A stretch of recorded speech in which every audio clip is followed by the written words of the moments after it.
Maligayang pagkikita po, Brother Eli. Brother Eli, may tatanong lang po ako. Sa Exodo, meron kasi nakalagay po doon nung inutusan ng Panginoon si Moses, pumunta ka kay Paraon at sabihin mo sa kanya na kung hindi niya pakakawala ng mga Israelita ay papatayin ko lahat ng kanyang hayop. Yung asno, kabayo, lahat ng hayop ng tiga-Ehipto ay mamamatay. Pero walang mamamatay sa mga hayop ng tiga-Israel. Brother Elliot, tanong ko lang po, kung kinabukasan po kasi pinatay ng Diyos po yun kasi walang itinira dun sa mga hayop ng tiga-Ehipto. Nung hinabol po, nasa kalagitnaan na po ng desyerto, yung mga Israelita, nung pinakawalan na po ni Paraon, hinabol po siya ni Paraon ng nakasakay siya sa 500 karwahe, hila-hila ng 500 kabayo. Saan ho nang galing yung kabayo? Samantalang pinatay na nga lahat ng hayop ng taga-Ehipto. Ay natin yung sinasabi sa 9:3 na Exodo, kapatid na.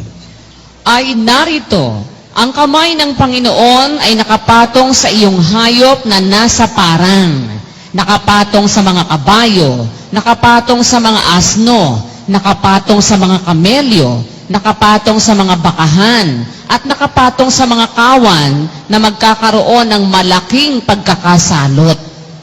At gagawa ng katangian ng Panginoon ang hayop ng Israel at ang hayop ng Ehipto, at walang mamamatay sa lahat ng ukol sa mga anak ni Israel. At ang Panginoon ay nagtakda ng panahon na sinasabi, bukas ay gagawin ng Panginoon ang bagay na ito sa lupain. At ginawa ng Panginoon ang bagay na yaon ng kinabukasan. At ang lahat ng hayop sa Ehipto ay namatay, ngunit sa hayop ng mga anak ni Israel ay walang namatay kahit isa. Ayun. Parang isang bagay na marabilyoso, sabi ng mga Kastila dito. Walang namatay kahit isa sa mga nasa Israel, lahat ng hayop sa Ehipto namatay, pati mga kabayo. Nung habulin, saan manggagaling yung kabayo? Ulitin natin yung unang talata. Ay narito, ang kamay ng Panginoon ay nakapatong sa iyong hayop na nasa parang, nakapatong sa mga kabayo, nakapatong sa mga asno, nasa parang. Wala naman sa parang yung mga kabayo nung karwahe dahil nakaredy o nasa mga kwadra yun. Kung may pisting darating, hindi madadama yung mga nasa kwadra. Yung nasa parang, patay lahat. Kaya nahabol pa rin niya.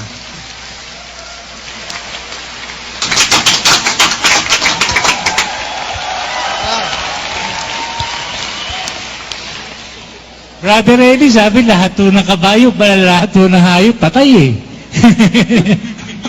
Oo nga, lahat. Yung nasa parang, may distinction yung 9:3 Nakapatong sa iyong hayop na nasa parang, nakapatong sa mga kabayo, nakapatong sa asno, nakapatong sa kamelyo, lahat ng nasa parang. Alam mo kasi ganito, kapatid na John, para mamatay yung mga hayop, naturally, merong isang sudden na piste na darating, pagkakapiste ng hayop, that will affect everything na nandoon sa parang. Yung mga hayop na ginagamit sa nasa nakakwadra yan Meron niyang sariling kulungan. Kaya yung piste, doon lang epekto doon sa nasa parang. Pero ito, wala sa parang ito Nasa mga kwadra ito, nakalagay ito at nakahanda, nakasama sa karo, no? Kaya anytime na aalis si Paraon, merong darating na wala namang kasing ibang possibility kundi yon. Ganun ang pag-unawa sa kasulatan, kapatid na John, ano ang mga possibilities? To look into what is the truth. Aalamin mo yung biblical, scientific, at material possibility. to know the deep, the profound meaning of the Word of God. Titingin ka una sa possibility. Bakit nang mamatay ang mga panganay sa Ehipto? Puro panganay lang. Hindi ba merong lumabas na salot para sa mga panganay? Bakit panganay ang maapektuhan? Ba't may immune yung pangalawang anak, yung pangatlo, pang-apat, kung pang-anim na anak? Merong sense of immunity. Kaya kasi ng Diyos gawin yun eh. He is the Almighty Father, He is the Creator, He knows our being.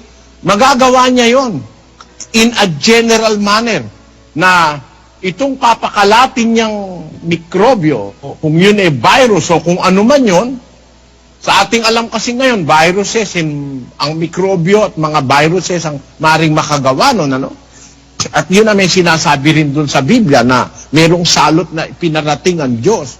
So, yung salot, mikrobyo yun. Dahil virus, bacteria, o maaaring parasite, na maaaring makaapekto lamang sa mga firstborn. Ngayon, pinag-aaralan niya ng siyensya. Walang makita ang siyensyang paliwanag, kundi ang isang nung mga apologetics o mga apologists ng mga Bible scholar, ang sinasabi nila, ang maaaring possibility nun, may isang uri ng fungus na nasa mga wheat, nasa mga mga arena, yung mga wheat, yung ginagawang arena, tawag trigo, na maaaring makaapekto sa panganay at maaaring nung gabi na yon, nung kumain yung panganay, namatay lang. Hindi possibility rin yun sa akin, para sa akin hindi Kasi hindi naman case-to-case basis yan sa pagdating sa resistensya ng isang tao Pero para sabihin sa Biblia, lahat ng panganay sa Ehipto, ang immune system ng lahat ng panganay nag-deteriorate at pagkatapos namatay sila lahat. Bakit? Kasi sa Biblia, ang kahulugan ng panganay, kalakasan. Yun yung iyong kalakasan. Yung anak mong panganay, nagre-represent ng iyong kalakasan. Yun ang kauna-unahan mong anak, kauna-unahang kalakasan mo yun. Ngayon, pinakikita ng Diyos kay Paraon, ang lahat ng kalakasan ng Ehipto, kaya niyang igiba. Kaya, nagpasapit siya ng isang uri ng sakit o ng piste o pestilence na makakaapekto sa lahat ng panganay ng Ehipto para ipakita kay Paraon ang kapangyarihan ng Diyos. Ngayon, pero hindi nadamay yung mga pangalawa, pangatlo, pang-apat, kung meron 12 anak doon, libre lahat yun. Walang nagalaw doon kahit sa ano. Parang ganun din yung kabayo. Sinabi naman ng Diyos, lahat ng nasa parang ang nakapatong kamay niya sa lahat ng nasa parang. Wala naman sa parang yun hindi nga mamamatay yun. Dahil kung mamamatay yun, paano hahabulin pa ni Paraon? Meron kang karo, wala namang kabayo, patay na lahat. At hindi naman makakakuha si Paraon ng kabayo sa mga anak ni Israel dahil malayo ang Goshen. Ang Goshen is not so close to the palace of Pharaoh. Ang Goshen ay isang separate place where he kept the Egyptians. Doon sila. O the Israelites. Paano hahabol ka yung mga Israelite ay umalis na, dala-dala yung kanilang mga kabayo. Di ba?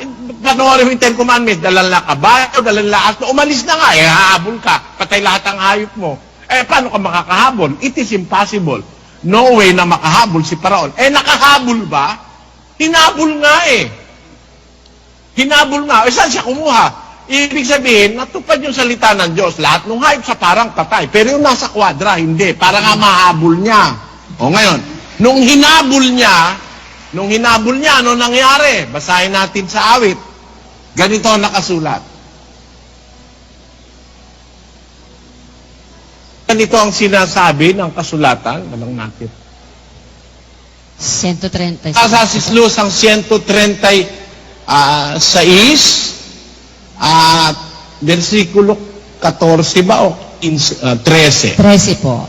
Sa kanya na humawi ng dagat na mapula, sapagkat ang kanyang kagandahang loob ay magpakailanman. At nagparaan sa Israel sa gitna niyaon, sapagkat ang kanyang kagandahang loob ay magpakailanman. Ngunit tinabunan si Paraon at ang kanyang hukbo sa dagat na mapula, sapagkat ang kanyang kagandahang loob ay magpakailanman. Ayan, sa kanya, na tinabunan niya si Paraon at ang kanyang hukbo sa dagat na mapula. Mali pa nga yung Ten Commandments eh. Bakit? Si Paraon sa Ten Commandments, di naman kasamang natabunan eh. Sa Biblia, natabunan pati si Paraon eh. Oo. Pati lahat ng kabayo niya, pati ang kanyang, walang natira kahit isa eh, walang nakabalik. Basahin natin, 106:11. At tinabunan ng tubig ang kanilang mga kaaway, walang nalabi sa kanila kahit isa. Walang nalabi sa lahat ng humabol, pati kabayo. Yon. Kaya namatay pa rin pati ang kabayo niya. Ultimately, hindi lang sa parang. Namatay ang kabayo niya, kahanga-hangan pagkamatay. Sa dagat namatay. Kaya ako, walang point para ako yung magduda sa Biblia, kapatid na John. Kasi ganito, no? Kung minsan, inilalagay lang natin yung impossibility dahil hindi natin naiintindihan. Pero if we are going to consider so many things, the scientific way of analyzing the Bible, the possibility and the impossibility, at saka yung reality, pag-uugnay-ugnayan natin, we can arrive into a very safe conclusion. Gaya nung sinabi doon sa aklat ng Deuteronomio na nung umalis ang Israel sa Ehipto, 40 taon sila naglakbay sa ilang. Sa panahon na yon, hindi na luma ang kanilang mga kasuotan at ang kanilang mga panyapak ng paa. Sabi sa Biblia. Nung mabasa ito nung asawa ni Almeda, sabi niya, Hallelujah! Praise the Lord! What a great miracle! Biro nyo ang damit nila, suot-suot nila, 40 taon, hindi naluluma. Sabi ko, may diferensya itong babaeng ito. Sabi ko, biro mo, 40 taon ka sa Ehipto, umalis ka sa Ehipto, baby, nung yung suot mo, 40 taon, hindi naluluma, suot-suot mo, hindi mo inuhubad. Ganun yun. 40 taon, 1 linggo lang ang damit ko, ayoko nang isuot eh. Ako kasi matanda na, maligo ako minsan, 2 beses, 3 beses 1 linggo, hindi na araw-araw. Alam mo kasi rito sa lugar ko, laging malamig. Baka ako'y mapulmonya. Kaya minsan-minsan na lang maligo, 2 beses, 3 beses 1 linggo. Pero pag yung damit ko, 2 araw na, ayoko nang isuot eh. Kaya ba, interpretasyon ng asawa ni Almeda, 40 taon daw, suot-suot yung damit, hindi naluluma. Abay, kahit anong gawin mo, hindi ka pwede magsuot ng damit 40 taon, hindi maluluma. At pagkatapos mamamaho ka ron, kababaho ng Israelita. Pagka ang pag-uusapan natin, yung interpretasyon ni Almeda, kay babaho, kay papanghe, dahil hindi na hinubad dahil hindi naluluma Ganun ang ibig niya lang sabihin Mali yun. Mali yun. Basahin natin ang 29:5 ng Deuteronomio. At aking pinatnubayan kayong 40 taon sa ilang, ang inyong mga damit ay hindi naluma sa inyo, at ang inyong panyapak ay hindi naluma sa iyong paa. Toy. Hindi kayo kumain ng tinapay, uminom ng alak o inuming nakalalasing, upang inyong makilala na ako ang Panginoon inyong Diyos. Ayon. Hindi kayo kumain ng tinapay, hindi kayo uminom ng alak na nakakalasing, para makilala ninyo ang Panginoon ninyong Diyos, kung gaano siya makapangyarihan, hindi na luma ang damit nyo sa inyo, at ang inyong mga pangyapak. Abay, nung basahin yung alagad ni Almeda, kasi puro kasi milagro sa kanila Jesus Miracle Crusade yun Kaya, nung punahin ko yan, mali ka ako yan, hindi totoong sasabihin mo na, hindi na nila hinubad yung damit nila 40 taon. Paano kung ikaw bata pa nung umalis ka sa Ehipto? Yung damit mo rin lumaki rin na kagaya mo, ang 40 taon, malaking katarantaduhan yun. Sabi ko, ang kahulugan nung hindi na luma yung damit nila, sa kanila, hindi na luma. Marami kasi silang dala-dala, ang daing nilang dala. Hindi naman nila nakurakot, kundi talaga sa takot takot ng mga Ehipsyo, binigay sa kanilang napakaraing bagay. Basahin natin sa isang talata. Sa takot ng mga Ehipsyo, 12:33 ng Exodo. At pinapagmadali ng mga Ehipsyo ang bayan, na madali ang pinaalis sila sa lupain, sapagkat kanilang sinabi, kaming lahat ay patay na. At dinala ng bayan ang kanilang masa bago humilab, na nababalot ang kanilang mga masa sa kani-kanilang damit sa ibabaw ng kani-kanilang balikat. At ginawa ng mga anak ni Israel ayon sa salita ni Moises, at sila'y humingi sa mga Ehipsyo ng mga hiyas na pilak, at mga hiyas na ginto, at mga damit. At pinagbiyayaan ng Panginoon ang bayan sa paningin ng mga Ehipsyo. Ano pa't ibinigay sa kanila, anumang hingin nila, at kanilang hinubaran ang mga Ehipsyo.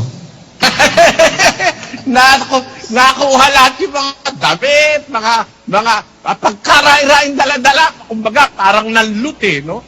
Dala-dala ngayon. Ikaw ngayon, naglalakbay ka sa ilang, katakot-takot ang dala mong damit. Maluluma ba yung damit mo sa katawan? Siyempre, pag maluluma na, alisin ko, meron naman akong pampalit Hindi ibig sabihin nun, yung damit mo nung umalis ka 12 years old, 52 anyos ka na, yun pa rin ang suot mo. Mamamaho ka noon. Ganun ang pag-unawa sa Biblia, kapatid. Sana naunawaan. Thank you po, Brother Eli. Unawang-unawa ko na po. May God bless you. May God bless you.